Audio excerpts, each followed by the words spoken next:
C'est une théorie, je trouve ça intéressant. Mais ma théorie du jour... Marc Boilard. Complètement. L'homme aux mille et une théories vient de faire son entrée en chantonnant. J'apprécie cette présentation. Oui, non, mais il faut le souligner. Je les travaille, mes théories. Non, je sais. Est-ce que j'ai dit qu'elles sont toujours bonnes? La réponse est non. Ah, mais c'est le propre d'une théorie. Voilà, ce n'est pas un principe. Toujours bonne. Voilà. Hein? Et tu en as une sur la mort aujourd'hui. Ben, écoute, c'est que, évidemment, puis plus large, on a évidemment vu la terrible fusillade au niveau avec la police, etc. Hier, c'était les funérailles en question. Et je vous apprendrai rien, on l'entend souvent, puis c'est vrai, le fameux... Comment ça se fait que c'est à la mort de quelqu'un qu'on lui fait des hommages? Et moi, j'ai renversé cette politique-là, Alexandre, ainsi qu'Isabelle, et j'ai commencé à dire en direct à mes amis, à mes parents, et notamment à ma mère, mon père est décédé d'Alzheimer, ça fait 10 ans, j'ai dit, voici maintenant ce que je vais dire à tes funérailles. OK, aussi loin que ça. Là. Oui, carrément. Et tu sais quoi, ça fait un bien énorme. Puis évidemment, c'était touchant. Puis je le dis publiquement parce que, grosso modo, c'est 100% vrai. Moi, j'ai gagné à la loterie. Dans le sens qu'on ne choisit pas de naître, on ne choisit pas c'est qui nos parents, puis on ne choisit pas si on a des frères et sœurs, etc. Moi, je suis 4e de 4 enfants, avec un père qui était représentant sur la route. Donc, il partait le lundi, qui revenait systématiquement le dimanche, pas le dimanche, mais le jeudi. Le vendredi, il amenait un des enfants, puis il s'en occupait pendant que maman faisait les trucs qui fallait qu'elle sorte de la maison. 4 enfants tout seul la semaine longue. Puis j'ai donc, moi, eu de perfect storm. C'est-à-dire j'ai eu de l'attention démesurée. Ma mère qui ne fait que s'occuper des enfants. Et mon père, non pas absent, mon père juste assez absent pour pas avoir le réflexe très masculin de dire à son gars, dans la vie, il faudrait que tu sois ça. Parce que c'est très masculin, ça, d'essayer de montrer à son gars pour bien faire. Mais nous autres, on reçoit ça, puis on est un peu, des fois, obligés, tu sais. On se dit, c'est ça la vie qu'on m'a mis dans la tête.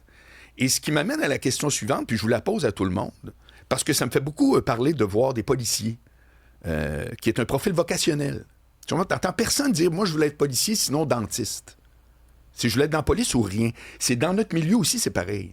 Il y a très peu de monde qui disent « J'aurais voulu avoir la job d'Alexandre Dubé, sinon coiffeur. » Tu me suis? Ah, totalement. Mais souvent, moi, dans mon cas, j'ai jamais eu de plan B. C'est-à-dire que j'étais exact, enfant, je savais que je voulais faire ça. Ouais, voilà. Puis je me suis jamais vraiment... Non. Puis si t'as j'ai fait mon chemin. J'ai tout fait pour que ça arrive. Et tu as dû avoir des années très ordinaires où est-ce que tu t'accustais pas à la hauteur. Non, mais tu ris, mais c'est important. Je peux t'en raconter. Bon, voilà.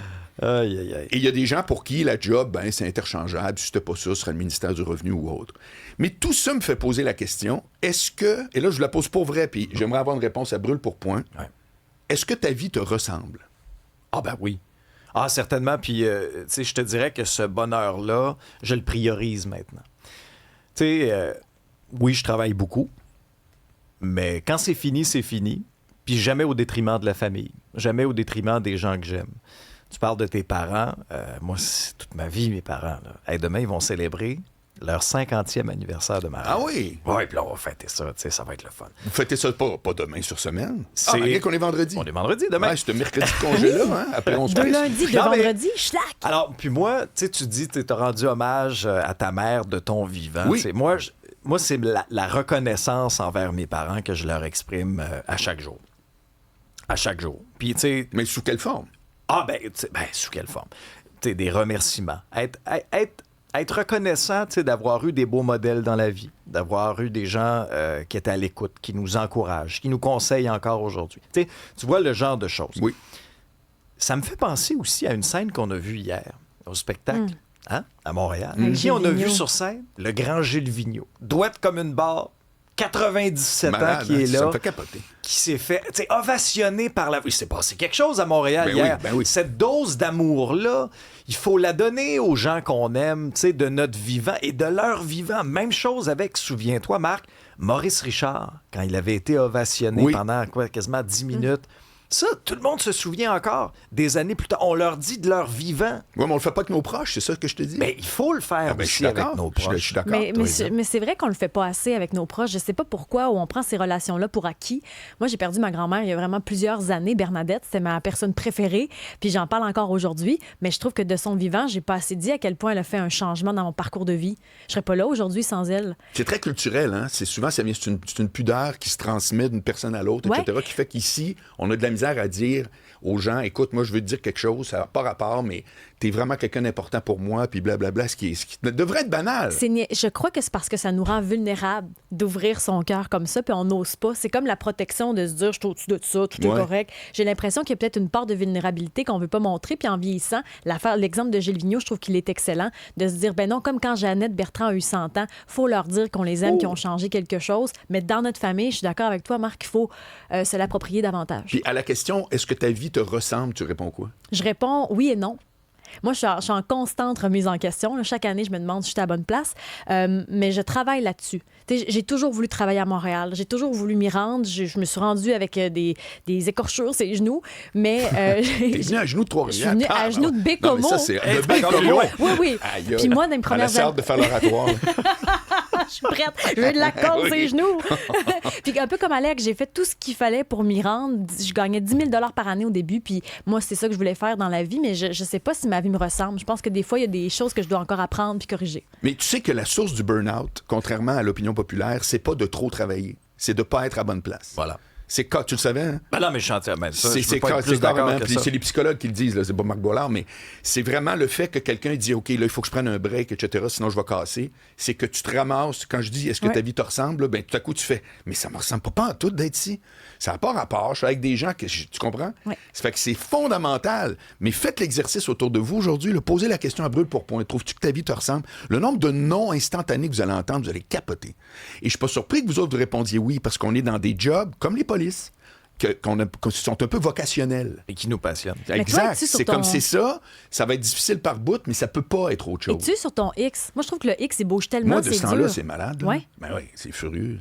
J'anime à radio, je suis avec vous autres le matin. Je fais des reels de mes affaires. Mes 2 éditos sur la police, c'est rendu à comme 250 000 views. T'es sur les sites à potins, Marc. C'est comme si... Je t'ai vu passer. Oui, c'est une affaire de fou. Puis je suis un communicateur. C'est certain que moi, quelque part, s'il y a du bruit, je trouve que...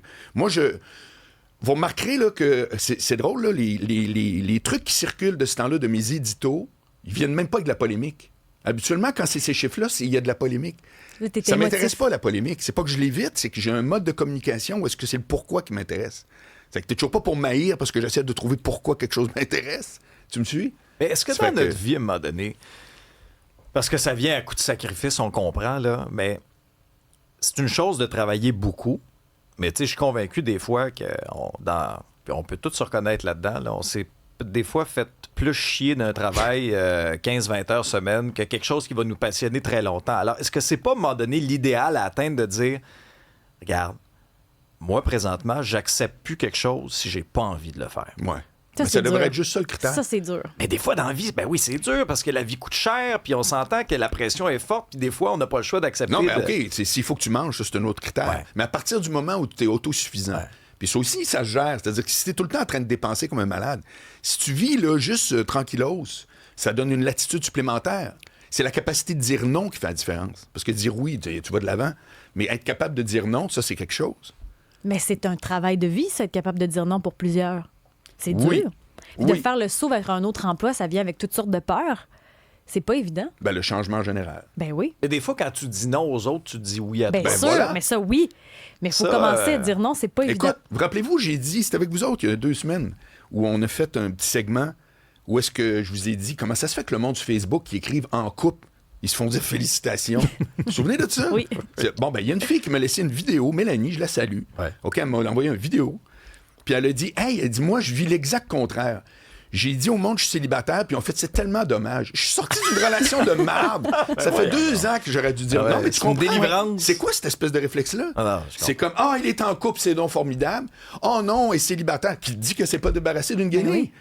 Non, mais ça vient aussi avec les généralités, puis de rentrer tout le monde d'une petite case. Oui. Pour tout le monde qui est fait pour être en couple. Ben, entre autres, en plus. Notamment. Ouais, Puis, oui. tu sais, quelqu'un peut être célibataire, épanoui et complètement misérable en couple. Non, mais c'est ça. Oui. Il faut arrêter à un moment donné juste de compartimenter tout. Là. Mais c'est vrai que l'étiquette du célibat vient avec. C'est bien bizarre. Elle doit être folle. Comment ça que célibataire? C'est bizarre. C'est louche. Il y a l'étiquette sociale qui est particulière avec. Ben, alors, ça, c'est un beau cas célibataire. de savoir dire non. C'est-à-dire que tu t'en fous de ces commentaires-là. Pour vrai, là. Sérieux. Hein? Non, mais on n'est plus les filles de Caleb, là. Faut arrêter de dire le mariage et 12 enfants. Ben non. Bon, ben, Ovila, Émilie, Voilà. Puis Marc, Je retourne sur la terre, on se revoit dans 6 mois. Oui, t'as mis ton cheval. Oui. Ton cheval est stationné en double en avant de la station. On t'écoute à 15h cet Et après-midi. là, il est mal brossé, ce cheval-là.